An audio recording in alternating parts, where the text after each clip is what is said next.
Now, as you know, the fight against Galamsey has been intensified. That is illegal mining has been intensified with the Operation Vanguard. Vanguard, I do understand, should be protect. But the question being asked now is whether that's what is going on, as they are shooting and they're giving reasons for the shooting and killing, and also burning very expensive excavators that they find in their way. Let's listen to some of these voices in the course of the week as a result of these developments before we do the discussion.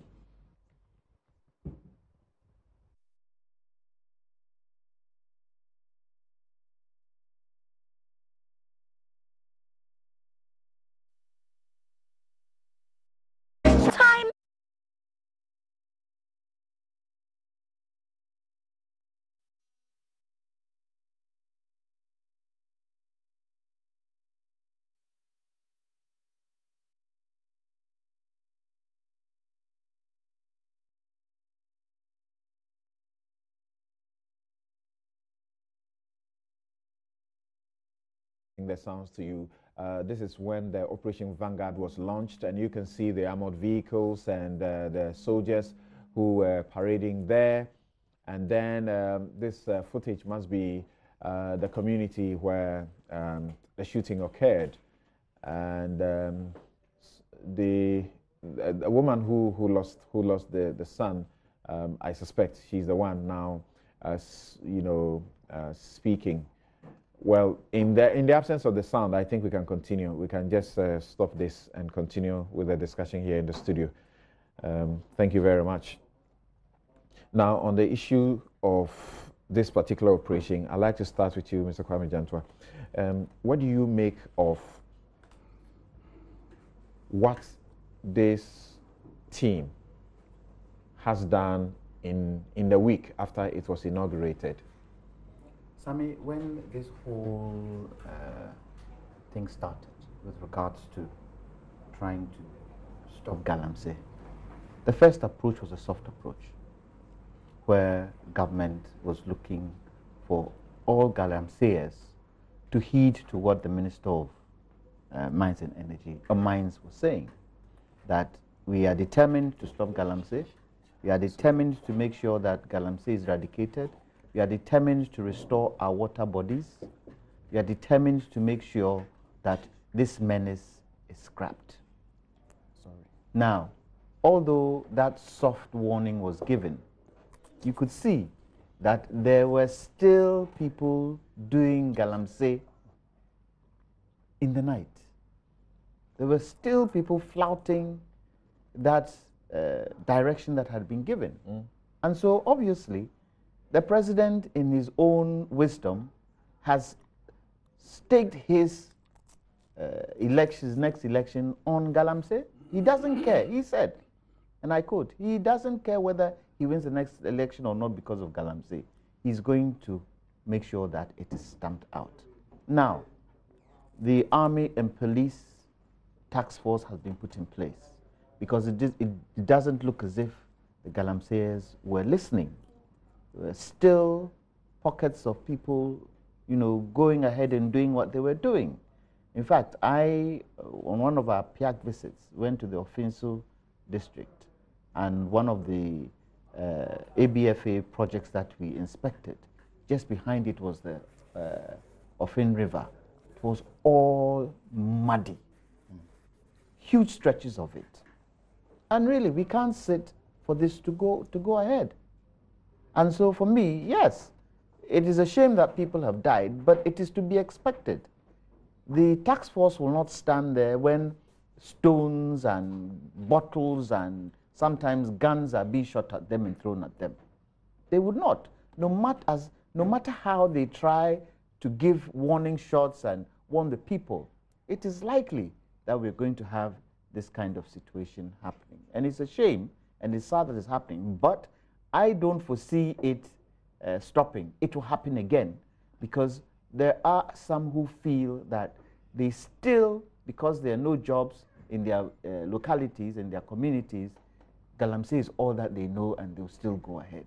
Now, it brings it to the question of how do we create jobs for these mass of people? How do we do it?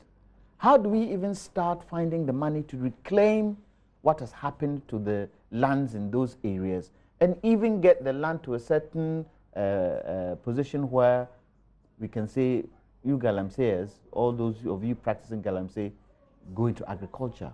How do we get that land back? We need huge sums of money to do that, Sammy. But hopefully, we'll be able to get to a stage where we'll be able to eradicate Galamsey out of the system. Now, we have Galamsey in water bodies, and we have Galamsey, as I call it, onshore.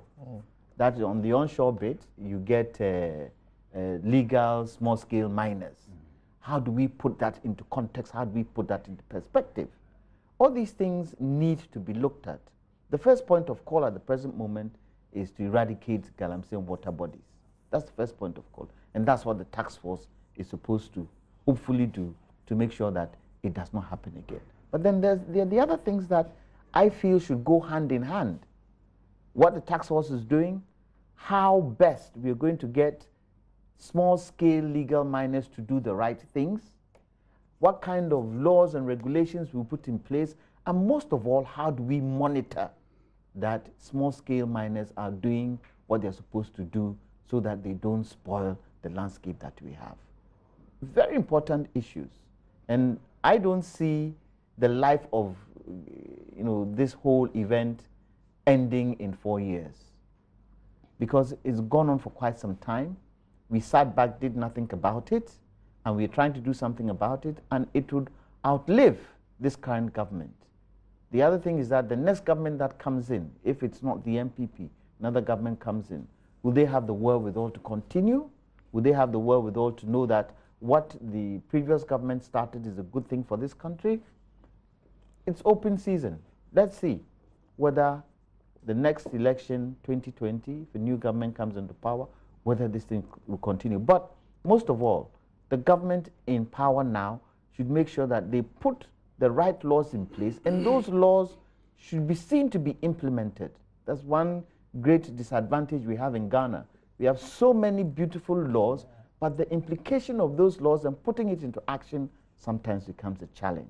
And I hope the laws that would be put in place, the laws that are coming, we already have laws where mining is concerned, but we need stronger regulation to monitor, to make sure that people in those communities don't go back to Galamsey. But most of all, let's try and create employment for those people. Let's put systems in place that will create employment for those, because one thing you then begin to see is the rural-urban drift coming in. The president has already stated that it's not just about removing the people from their livelihood and then end it there, and that there would be alternative livelihoods for them. What is the alternative livelihood? He stated so that will happen. Yes, they should tell us what it is. There's a cabinet subcommittee that is taking care of this situation. But is that really the problem now? Isn't it a major problem? Why are they going back? Because they have no jobs. They see that as their job. They see that as their daily bread. That is why they're going back. And if you don't start creating that idea of, look, these are the alternatives we are putting in place for you to get employment. Almost as you are eradicating it, you are putting that in place and people know that they have somewhere to go to. If people don't know they have somewhere to go to and the only thing they know is Galamsey, it will be a chicken and egg situation, wouldn't it? It will be a Tom and Jerry situation. It will be a cat and mouse situation. It will be Kwekonasi stories.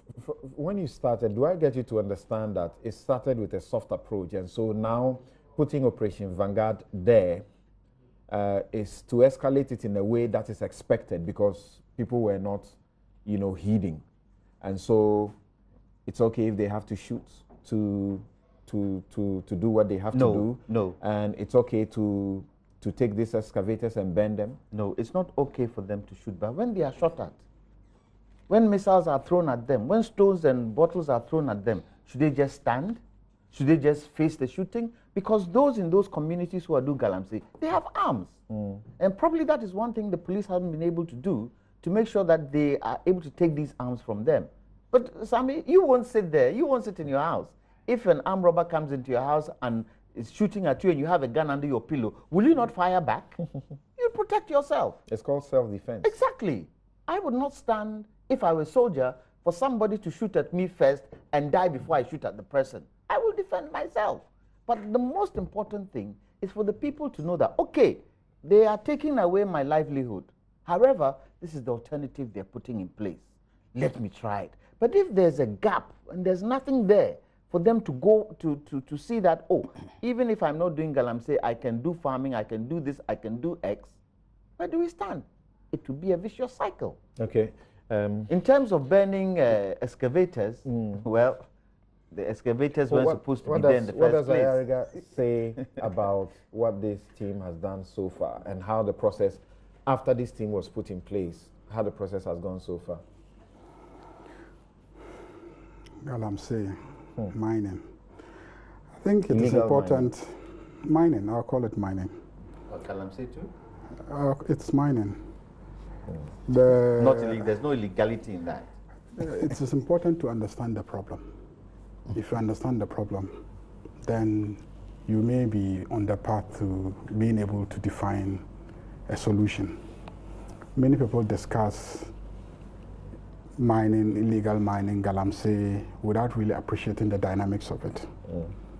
First and foremost, mining is important to the economy of any nation.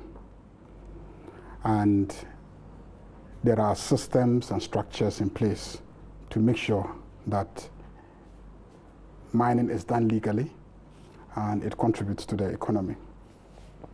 Now, illegal mining has emerged. What is the cause? First and foremost, I was a Minister for Environment, and I took time to go around illegal mining sites. There are two categories. The ones that take place in or close to the water bodies, as you've mentioned. Those ones, there's just no way I would have any compromise in terms of whether or not you should mine there, legally or illegally, unless you are able to display to me a technology that enables you to do so without endangering the water bodies. And so far, it's difficult to find a technology that can achieve that for you. So that is non-negotiable. It can't be compromised. And so we must do everything to stop that. Mining in forest reserves, there are two issues. One, once you find out that there is gold in commercial quantities in a forest reserve, let's be honest. Specifically gold. Gold. It is so difficult for me to be convinced that you should not touch the gold because you want to preserve a forest reserve. And I've been to such a forest reserve and I've seen what has happened in the forest reserve when government has attempted to preserve the forest reserve and to prevent the people from mining the gold. They mined the gold. There were soldiers standing there. I engaged the miners because I tried to develop a relationship with them. I took them out in the evening just to chat with them and find what was happening. I can't confirm this. They told me, oh, up for your soldiers, we are doing it together with them. That when you come, they pretend that, you know, they are stopping us, but, you know, we have an arrangement with them. When you leave, we'll continue mining. They told me. I engaged the district assembly. So, well, I have been to sites managed by Obuasi gold mines. They've shown me open pits. And on one occasion, they drove me to the middle of a forest, and we stopped. They asked us to alight. I got down. And they said, Minister, look around. I said, what should I see? I see trees, a thick forest. They said, this was a mining site. A thick forest was a mining site. So the point they were trying to make to me is that after an open pit mining, it is perfectly possible to reclaim the area and revegetate the place, and you will see a forest like this. So what am I driving at? In areas where there's gold in commercial quantities and people really want to mine, all you need to do is to engage the stakeholders and to license people to mine in those areas based on understanding that after mining, they will reclaim the place, plant the trees, and after 5 years, you come back and you see that the forest is standing there. Why is a lot of illegal mining taking place? I've taken time to investigate. Whenever you find out that there's gold somewhere, somehow the people at the agencies that are responsible for licensing other people to mine end up having arrangements that encumber those sites. So the young people that you are encouraging to engage in legal mining, when they go for permits, they are told, oh, this place, somebody has already obtained the concession. And they are living in the community, and they never see a mining company come to mine in the area. But anytime they go for a permit, a small-scale mining license, they are told that the place is encumbered. So after several years of waiting and not hearing from anybody, what do? They start mining. They just start mining. And there's nothing you can tell them that would make them understand, because they've gone for a permit, they've been denied a permit. So they start mining. Now, military, absolutely unnecessary. The reason why I say it's unnecessary, I visited a mining site and I saw two graders standing there. Two graders standing there. Some other earth-moving equipment standing there. And I asked myself, where did these earth-moving equipment pass and go to this thick forest? Yes. And they are mining. And the police in this town are telling me that they couldn't have stopped these earth-moving equipments from being here and carrying out a mining activity. The police in this town. And I was there, and the owner of the equipment was there, and they were mining, and nobody was threatening them. Indeed, I started having conversations with the young girls who were carrying the, what do you call it, the ore. Yes. And I found out that, in fact, one of them was from my village in the Upper East and had been brought, because when she saw me, she came and greeted me and said, oh, uncle. I was like, wait, who are you? And she said, oh, I'm Susan So's daughter. And I figured out that that was a house that was in my village. And I then realized the enormity of the problem. So it is not a very difficult problem. You don't need a whole armed forces there. You just need to figure out the systems and work on the systems. You talk about alternative livelihoods. Who says they don't know that they could farm? They know there are farms and then they can farm. They know we have provided fertilizer subsidies and they could be farming, but they feel that this is more profitable. And that is why they will pursue that alternative, especially the young ones, the boys. The girls, they go back home and farm during the farming season. During the dry season, they are brought back there to engage in this carrying of ore, and then they get paid per day, and then after, when it's rainy season, they go back. So it's like the Galamsey, what they call the Kaye business that you see happening in Accra. So there are ways of dealing with the problem. The financiers are elsewhere, because even me, sitting here, if you ask me to hire a bulldozer for 1 week, I will sweat. But somebody hires a bulldozer, earth grader, and keeps it for months, tells you that that person must be a very rich person. So I tried to find out who these were, and I got to at least one of them. And I asked him, so why you do so? But there's gold there, and then they won't give him a mining license to mine the area, so what should he do? And then sometimes a gold mining company will go and take several thousands of square meters of area to mine. And then they'll be mining just one section, and the rest remains undeveloped. And people in that area, are experiencing poverty. And so they also feel that they must encroach. And when they encroach somebody's concession, and the mining company reports to the police in the area, the police refuse to intervene. They say that the mining companies must be responsible for protecting their concessions. So they start operating in the concessions of big mining companies like AngloGold, Newmont, and etc. And then the state refuses to move in to protect these investors who have been given concessions. But that is wrong. Precisely. And then after that, they now go to the other areas where these big mining companies are not operating, but because there are already concessions by dummy companies and nobody's actually there protecting. So let me just finish. So there are issues that need to be addressed. I don't believe that it is such a serious problem. And I remember when I was Minister of Environment, I invited the Minerals Commission, I invited stakeholders, and I said, wait, we could fix this thing. We could look at areas where you have concession to people when they're actually not on the ground. We can divide them into lots. We can give small-scale mining licenses to the young people. We can have the EPA establish offices there and supervise the activities and make sure that they comply with environmental standards. We can have the district assemblies take some monies from them for, what do you call it? There are tolls or something? No. There's a levies. Pardon? A levy. Take a levy from them reclamation. for reclamation. When I ask the miners, they say, oh, that they're already paying to the district assemblies. Go and check.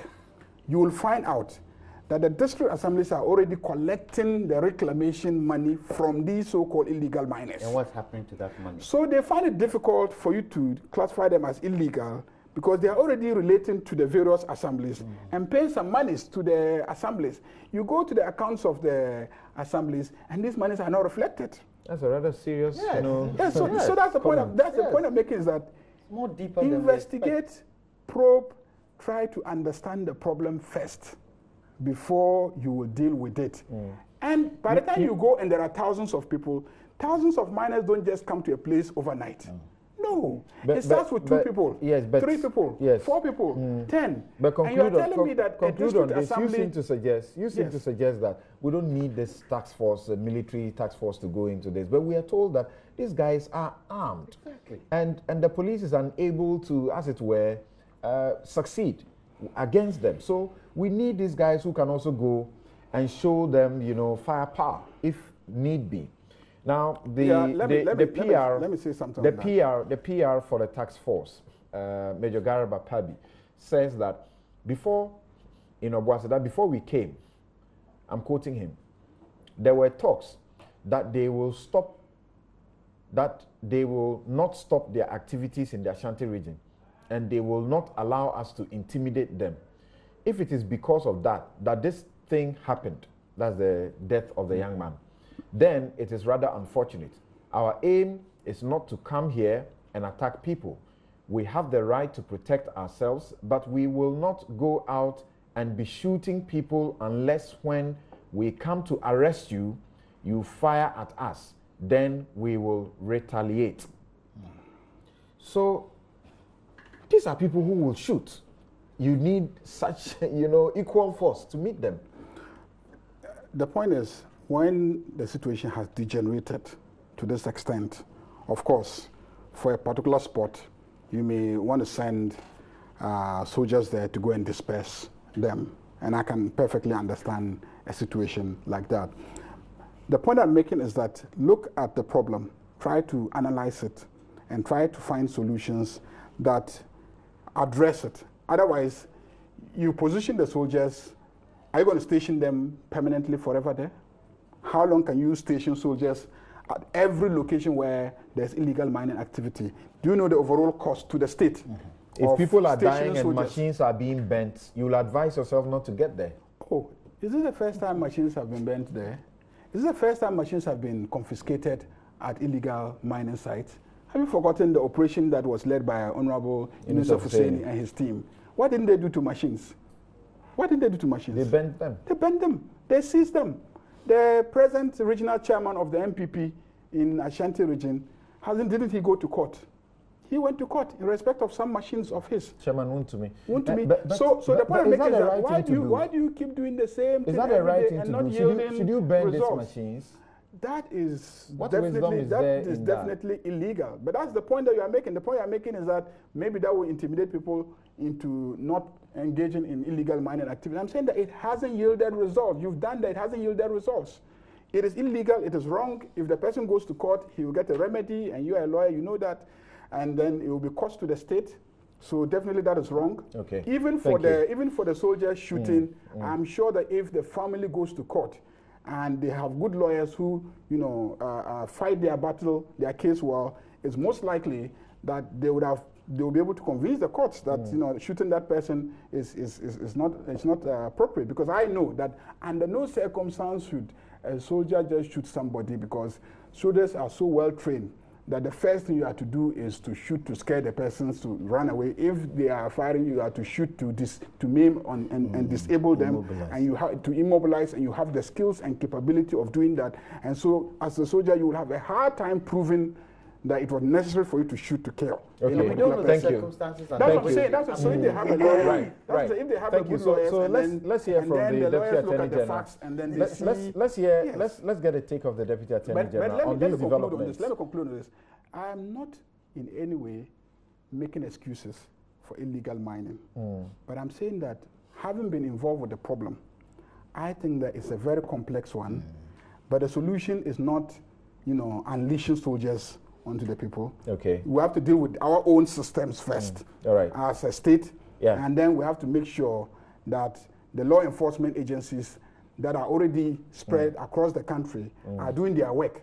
As I indicated, where you see 1,000 miners, it started with 1, 2, 3, 4 persons. Okay. And there's a district police commander, there's a divisional police commander, there's some military base, you know, near that area. Yes. And yet we allowed it to escalate to the point where we have to send a full-scale military before operation. this task force was even, you know, sent out there, the Minister for Defense, Dominic Nitiwu, had given a caution. He says that, I will make it straight to the people who are daring the task force not to do that, because the country is behind the task force.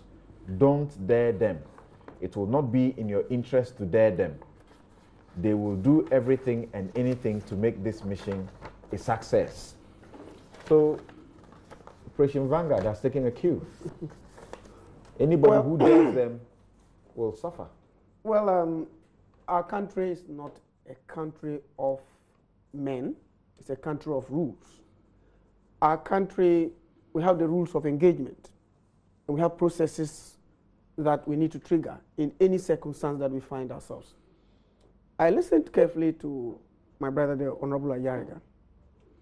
But you see, there comes a time that you need to take certain decisions and implement certain actions that may appear draconian in the circumstances of the matter. You see, the Galamsey menace, with all intent and purposes, has become a national emergency, and we should treat it as such. When we get the platform and opportunity, and we don't speak with one voice unanimously to end this act of impunity, at the end of it, we'll count the cost at a greater level in this particular country. Presently, there's a one voice. Now, it does appear to me now.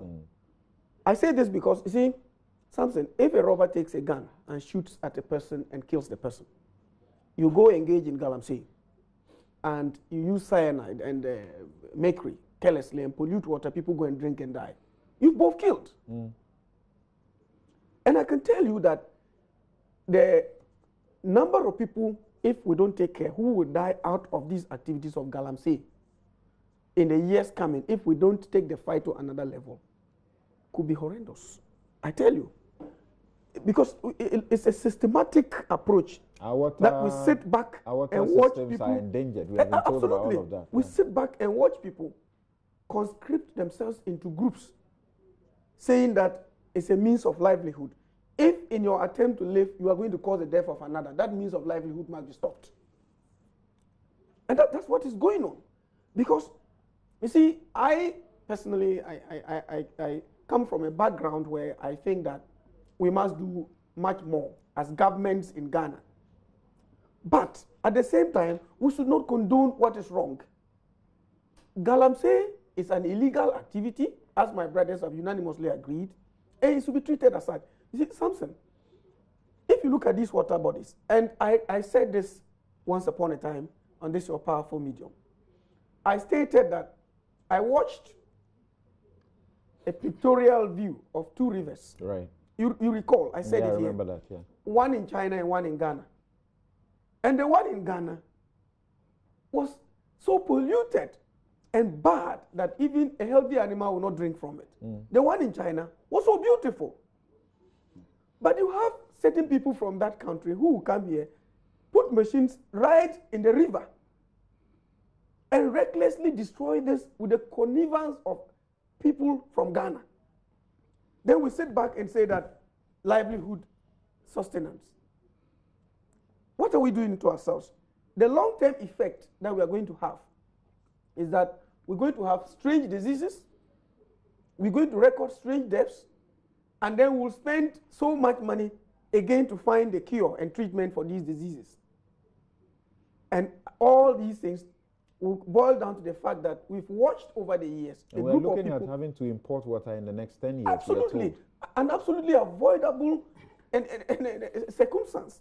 You see, when I started this thing, I said it was a national emergency. I'm glad somebody stated it here, and I want to repeat it. There are people, if you go and give them alternative livelihoods, they will tell you it doesn't pay enough. Galamsey, within a month or 2 or 3, they are putting up houses. They go and acquire taxis to run for them. Then you go and tell that person you are going to pay him 300 or 400 or 500 Ghana cedis to work for a month. There is no motivation. But should that be the reason why we should sit back and watch such people to destroy the very posterity of our nation? No. You see, again, my brother was talking about the use of the military. Why has it become necessary to use them?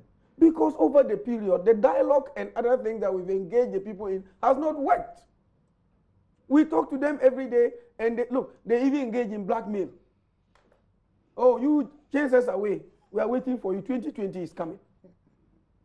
So if you are a president who easily gets intimidated and you don't want a backlash from your party, you say, oh, let me keep quiet. If you're a president who suggested and promised them that when I come, I'll regularize what you do. Absolutely. They should be taken aback that you are completely, you are not regularized now, you are just sacking them. Samson, this is where, here we go. You see, His Excellency the President is not banning mining. We should not misconstrue what is going on to mean that he's banning it. He cannot do it. The law is there. The statutory regime that we have now is enough. In fact, even there are penal consequences, only we are not exacting it appropriately. Right. Very heavy penalties. If you look at the Minerals and Mining Act and then the legislative instruments that accompany it and all that, very severe penal consequences that can be exacted on these people. But still, we've not been able to do things that will stop these people from carrying out what they are doing. But Samson, rules of engagement, as I spoke of earlier, you are aware that even among the police, the rules and regulations governing their operations in the military, sometimes they allow the use of minimum force, except that it's not defined. It is part of their rules of engagement. The application of minimum force, where the circumstances demand that you apply for minimum force to curtail a certain situation, you do. But sometimes when it is that minimum force is being applied, and because it's not defined, excesses occur. That's the point. Right. But if they come to arrest you and you don't resist, who will fire at you? But I am coming to arrest you, and then you are hiding somewhere and firing at me. I should keep quiet.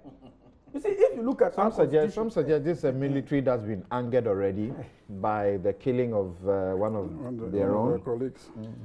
So, but from Samson, from the beginning, when they started this operation, until the one that we had, have we heard of any excesses? Have they just gone there, on their arrival, they started shooting at will? No. But Samson, if you look at our constitution, particularly if you look at Article 15, the popular Article 15, it's very clear that even if you arrest a person, no matter how, in your opinion, you can form that the person is guilty, you should not treat the person with acts that are degrading. Let the law take its course.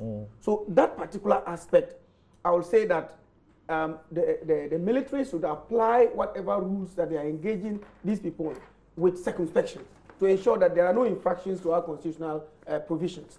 Because again, if there are infractions, for example, if you flout this Article 15, as I've stated, the person invokes the human rights section of our constitution, particularly Chapter 5 thereabout, and goes to court and complies strictly with the provisions of CI 47 on rules like this, then the people could just smile all the way to the bank against the government if it is proven that there were some amount of negligence or excessive use of force.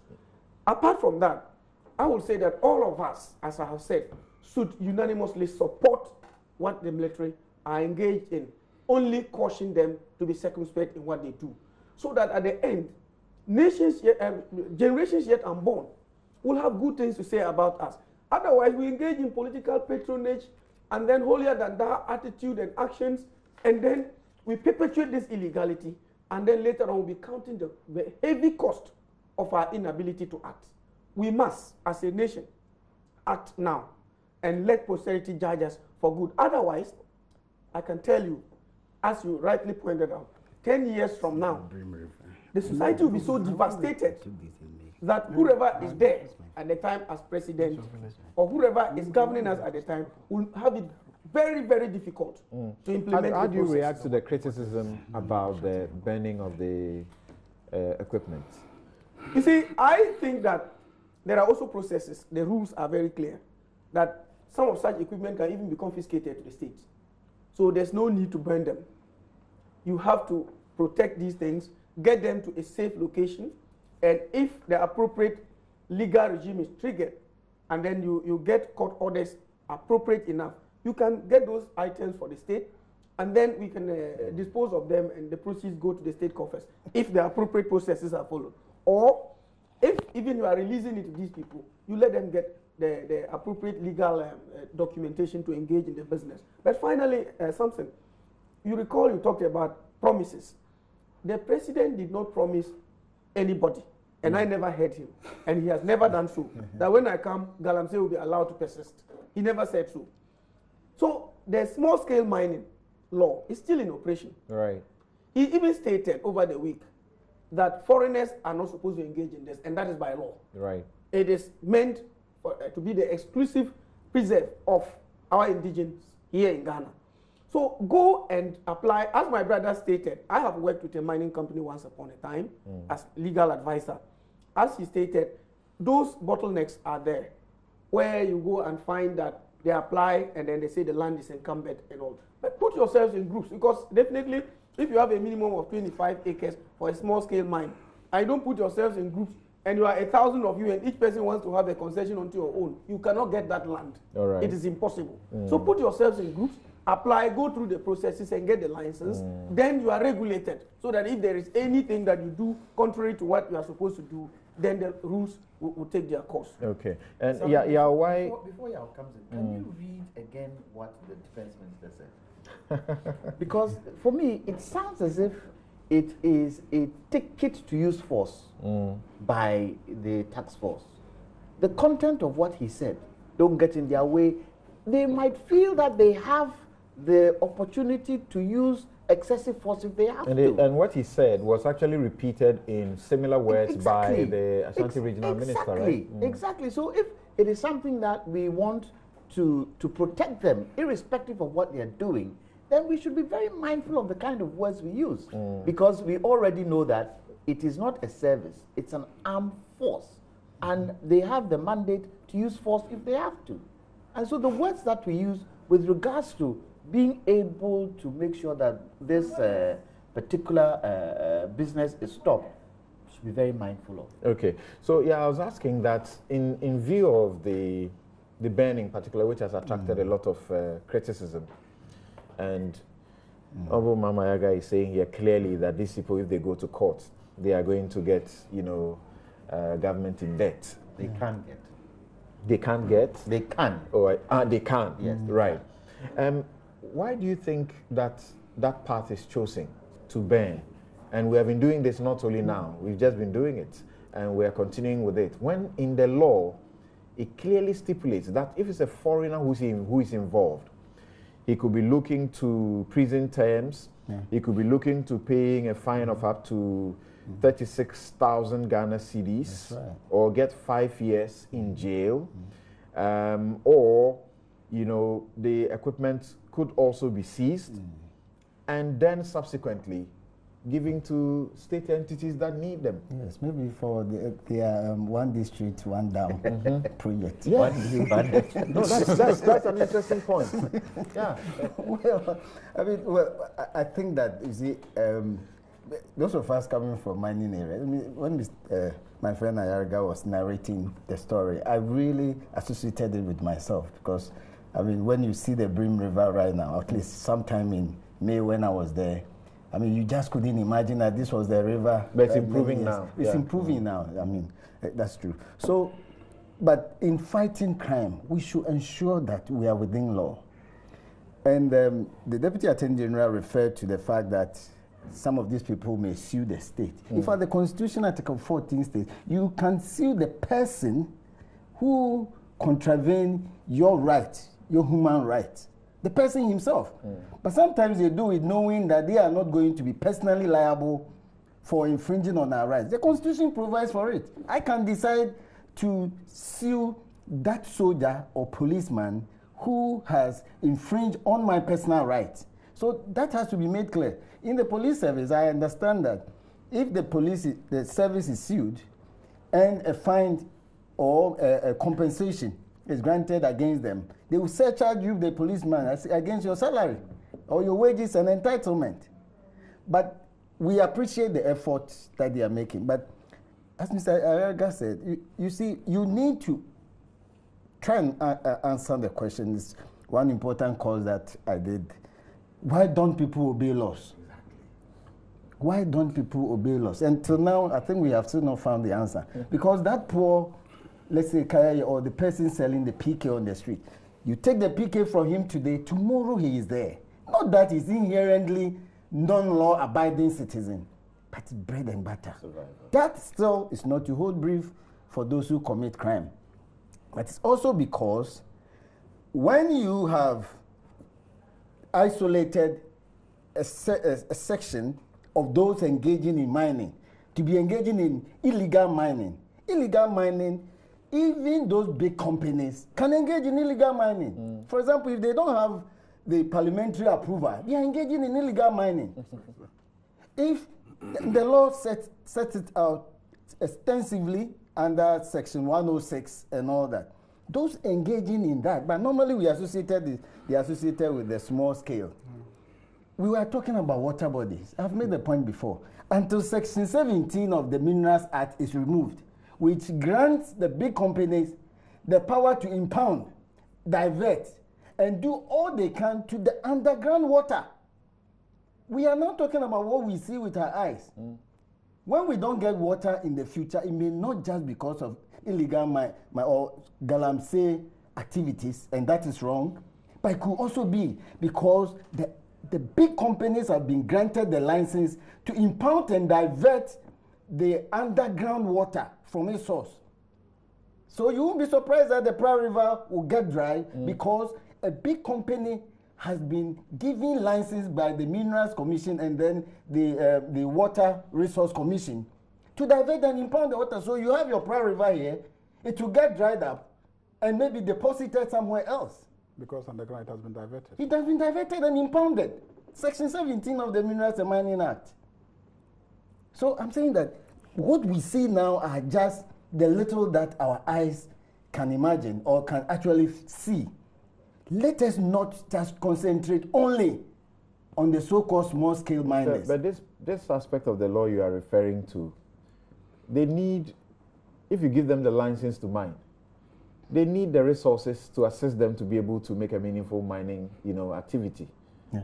And if, they are unable to divert, as it were, the water and impound and so on, how are they going to be able to work? You may, you may give them a license that is useless. That's what I'm saying. But the point is that if you are not allowing one group to have access to water, why allow even a bigger one? And when they have access to water, what these illegal miners are, and I will still insist it's a bad conduct, will be nowhere near what these big companies will be doing. Okay. Apart from that, I can say something about that. I mean, I was Minister for Environment, and I had quite some random battles with mining companies, the big ones. I won't mention their names because these are big names, and I recall that one of them, when I took them on, the ambassador from their home country came to me at home and pleaded that the way I was going, that mining company was supposed to be given an award back home.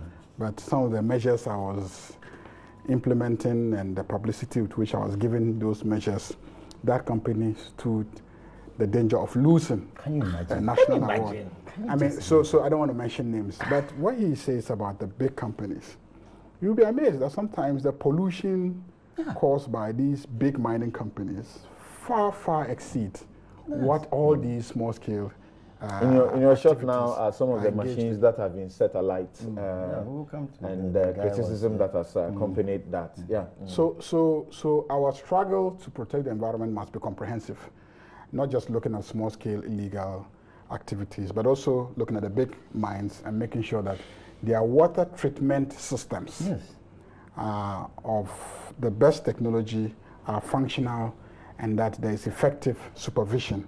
And that is what the Environmental Protection Agency is trying very hard to achieve. Just to add on to what he said. And something, Thank you. You see, these are some. I know a place where some minerals were extracted in the 1940s.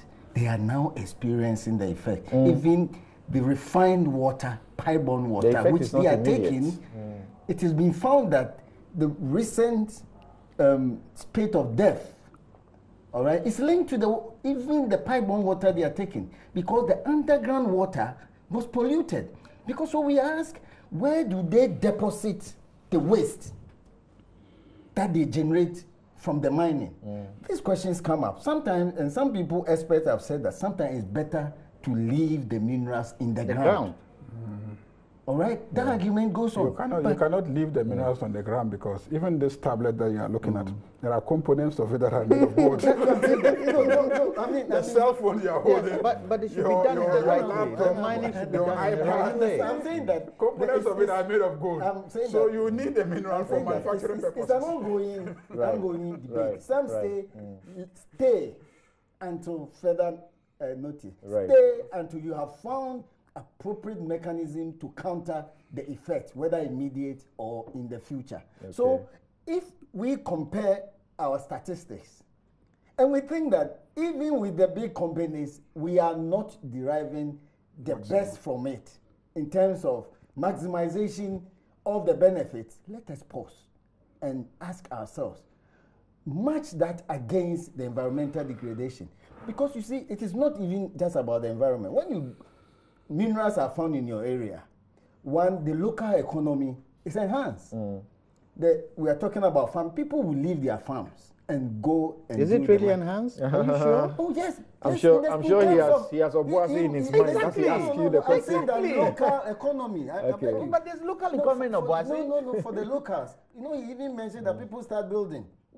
We live in such areas. They start building, even when, and you see, sometimes with the big companies, when they come and they don't want to pay appropriate compensation, they say, we will employ 2 persons from each household. They take them there, they show them some of the rudiments of mining. Before long, they dispose of them. They have gotten some skills, and they go back there. When they feel that, until recently, minerals belong to the owners of the land, until we passed the appropriate minerals laws and took away that ownership from the people. So finish up with what you have to say about the burning of the machines. Now to the burning, as you rightly said, the law provides that such facilities should be subject to forfeiture. In fact, that's the word they use. Forfeiture pursuant to a court order. And I'm saying that we are struggling, or you want to ensure that you achieve your objective of one district, not one factory, one dam. Why don't you even take this? Because one village, one dam. One village, one dam. Okay, thanks. Don't change the promise. Because my village is expecting one dam. and the next village is expecting one dam. That's interesting. We're all in one district. But there are many villages under one district. Okay, well, it's already warming up for 2020. So I'm saying that if we leave the destruction of such facility, you are even destroying evidence, because the law also permits some criminal proceedings. This can be used even as exhibit. It is either the product of an illegal act or a criminal offense, or a facility that aids the commission of an offense. But whose idea was it to ban them? Whose idea was it? Well, so I think that it is, whilst you are also engaged in fighting crime, as I said, you must ensure that you don't also break the law. We are all under the law.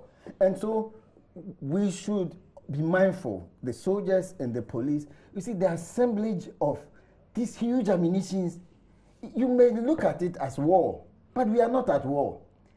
These people are just dealing with livelihood, but applying the wrong maybe processes and procedure. Let us go down there. Let us ensure that the right thing is done.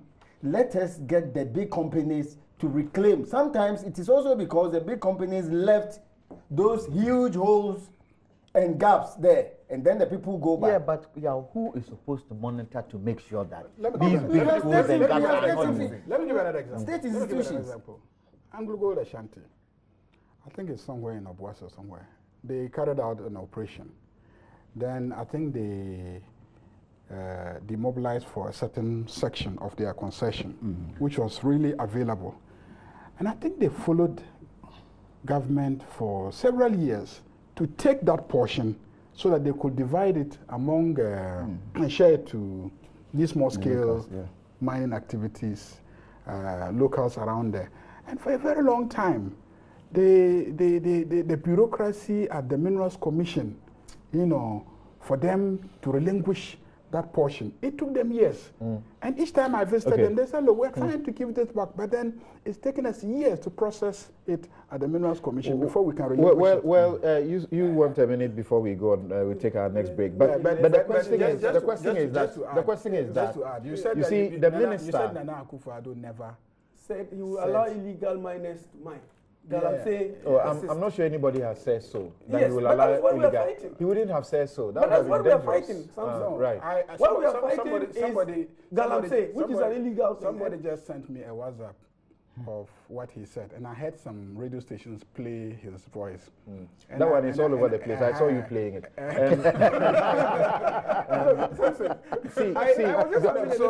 Minister, do we know why? Legitimate expectation. Yes. That, do we know why? Galamsey Maybe will the be two of allowed. you can help us. Somehow, all of you have something. No, all of you have had something to do with minerals, or mining. Yeah. Okay.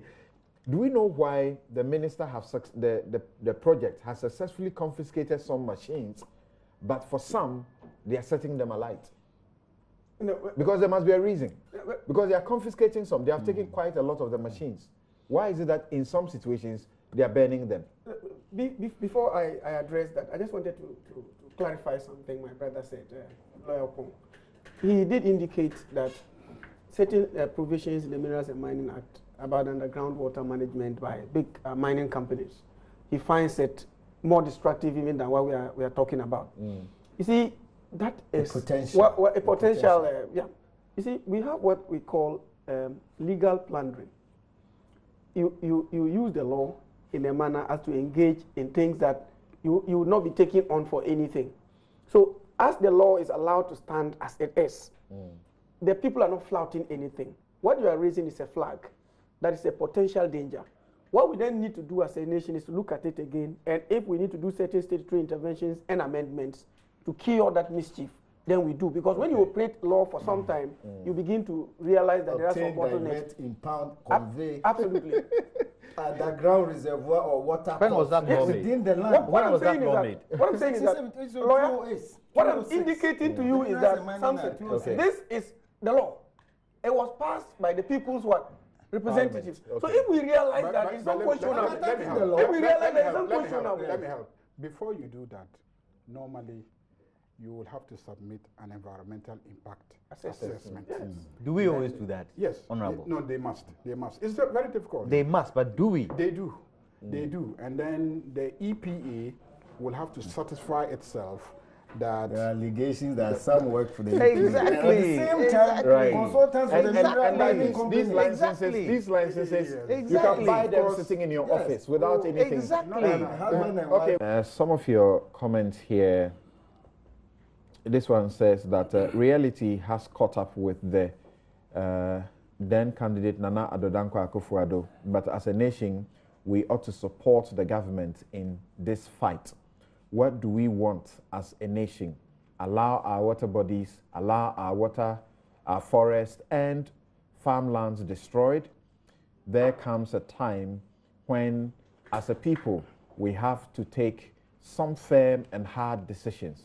Travel to Beposo in the western region, and the river there is an eyesore. I doubt there are still fishes there. The fight must be sustained, and I'm happy His Excellency is winning, is willing to put his political fortunes on the line. If he succeeds in this fight, he will forever be remembered as being the one who curbed Galamsey to reclaim our deteriorating resources.